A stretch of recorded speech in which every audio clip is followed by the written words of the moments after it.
Continuamos aquí en Para Toda Mujer y lo habíamos adelantado. Estamos con el doctor Rubén Nacul. Él es neurólogo. Doc, un placer tenerte en el programa. Muchísimas gracias. Buenas tardes y muchas gracias por la invitación. Es la primera vez que lo tenemos al doctor aquí y no va a ser la última, así que vamos a seguir hablando de muchos temas con él.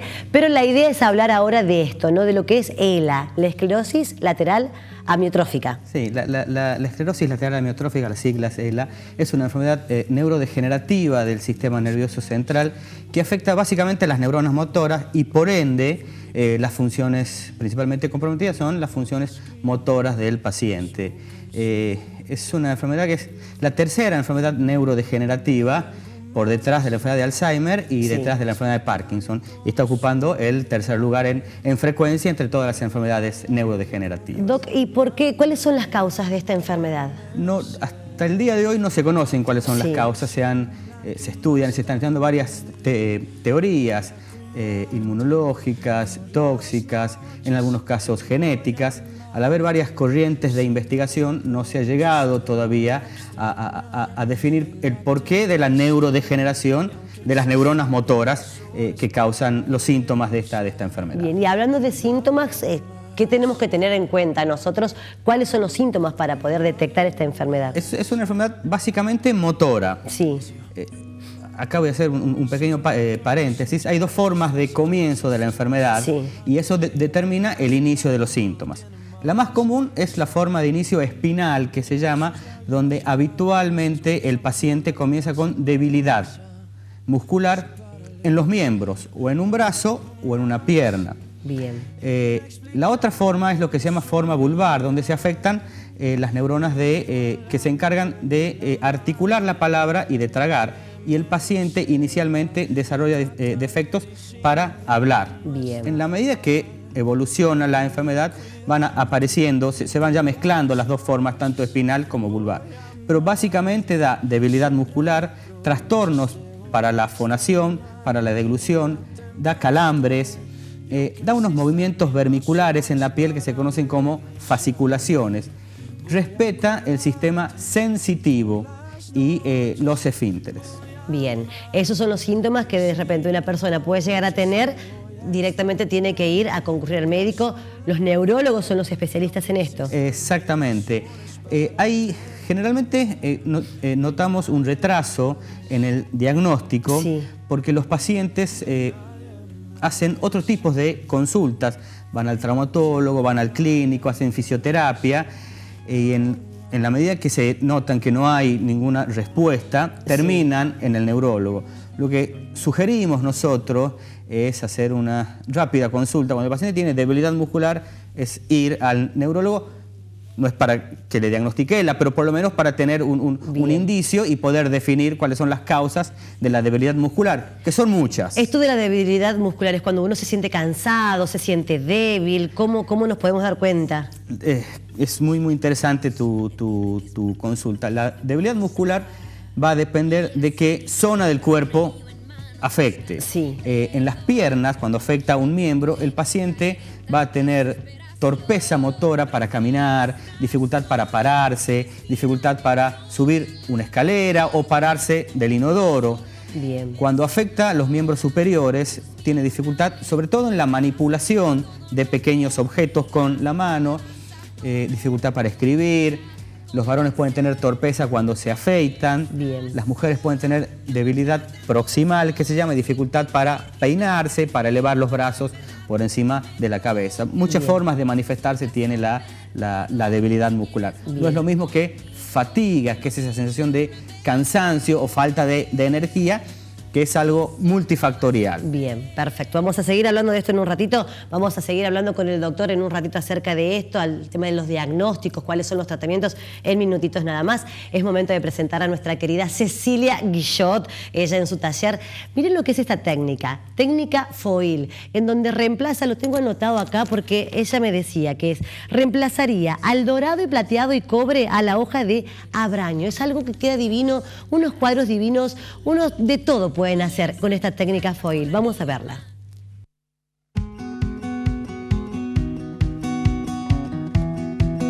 Hola Susi, buenas tardes.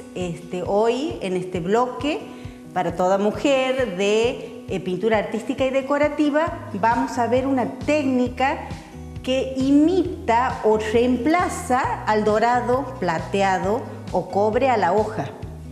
Esta técnica es de la antigüedad y ahora se ha reemplazado con materiales mucho más económicos y más fáciles de usar, que sería el multipropósito y el foil. Vamos a trabajar primero dándole textura al trabajo para que pueda lucir y podamos trabajar una figura fondo, se llama en la parte artística, para que luzca con las luces y con las sombras.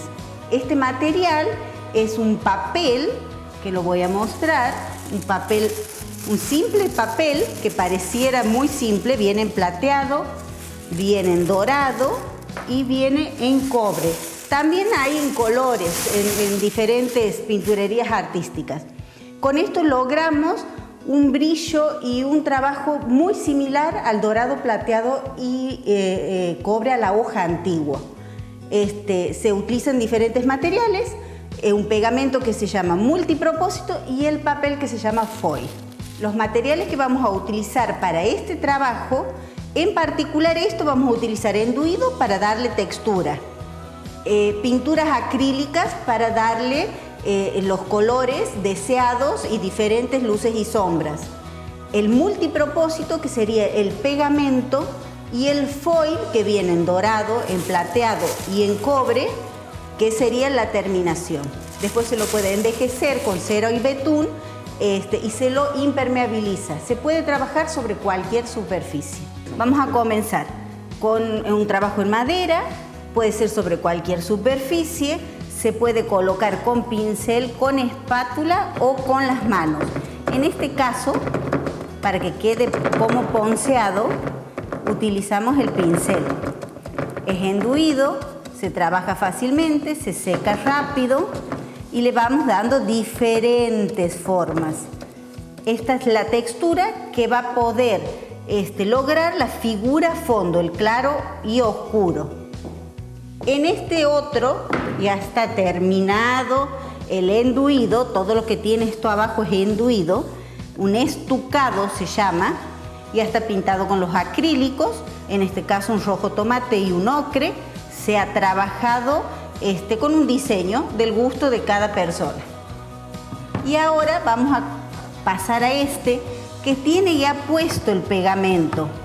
El pegamento está a punto mordiente, se debe dejar secar, es este pegamento, se llama multipropósito, se lo coloca muy fácilmente con pincel o con esponja, se lo debe dejar secar unas cuantas horas y el paso siguiente es la colocación del papel, que es lo que van a ver después en los cuadros terminados. Se coloca el papel de la parte brillante siempre para afuera, se lo frota bien para que adhiera. Cuando el multipropósito tiene varias horas de secado, es mucho mejor porque adhiere mucho más la lámina. Esto era mucho más tedioso y trabajoso en otras épocas. Sacamos la lámina y queda el plateado.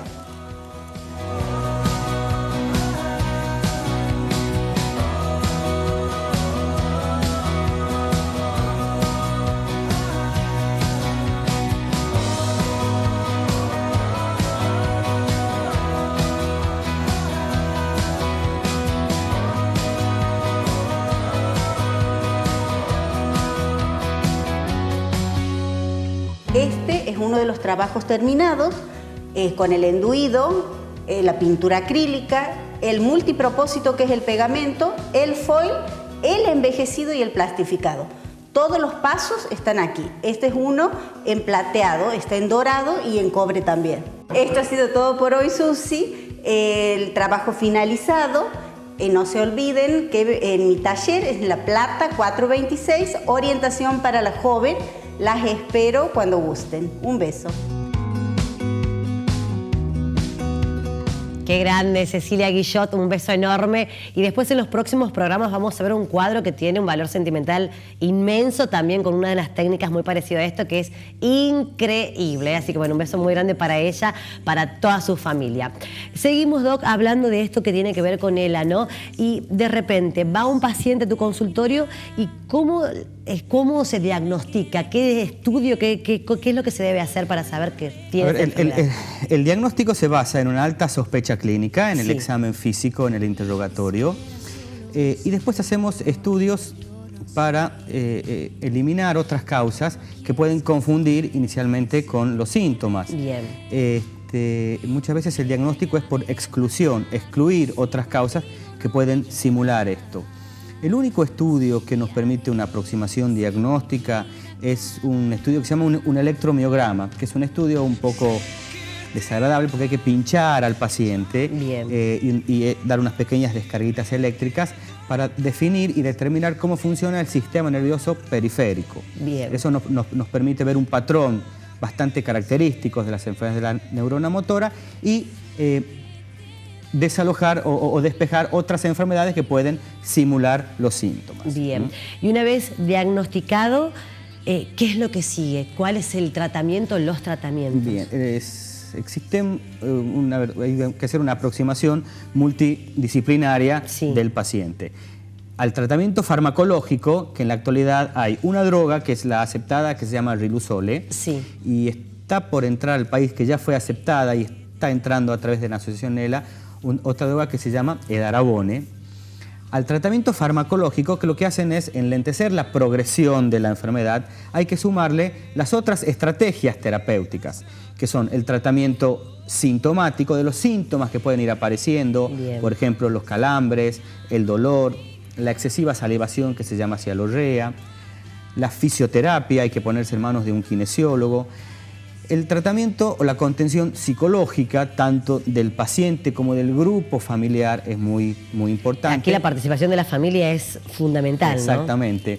La apoyatura, tener siempre presente un neumonólogo, porque es una enfermedad que puede dar cierto compromiso respiratorio, que eso es de importancia para el paciente. Y una nutricionista, el estado nutricional del paciente es muy importante. En la medida que puede sufrir cambios esta enfermedad, hay que mantener siempre el estado nutricional del paciente de la manera más óptima posible, y eso se logra por la apoyatura de un nutricionista. Bien. ¿Tiene cura esta enfermedad, Doc? Tiene tratamiento. Bien. Todas las enfermedades que existen sobre la faz de la Tierra tienen tratamiento, y es mucho lo que se puede hacer sobre esto y acompañar y ayudar al paciente. Bien, y acompañar también con un psicólogo, como os decía, y la familia es fundamental, ¿no? Son pilares. Eso es importante, tanto para el paciente como para la familia. Esto es algo recíproco que se tiene que dar. Bien, Doc. Y hay muchos famosos que tienen esta enfermedad, ¿no? Lamentablemente hay que nombrar a personas conocidas. Nuestro argentino y querido, el negro Fontana Rosa, falleció ya hace unos años, que padecía esta enfermedad.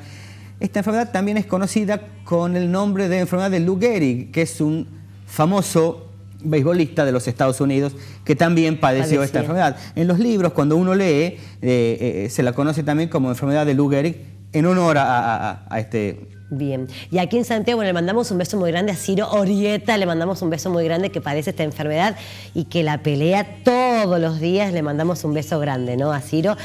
Aquí en Santiago hay muchas personas que padecen ELA. Hay muchas personas.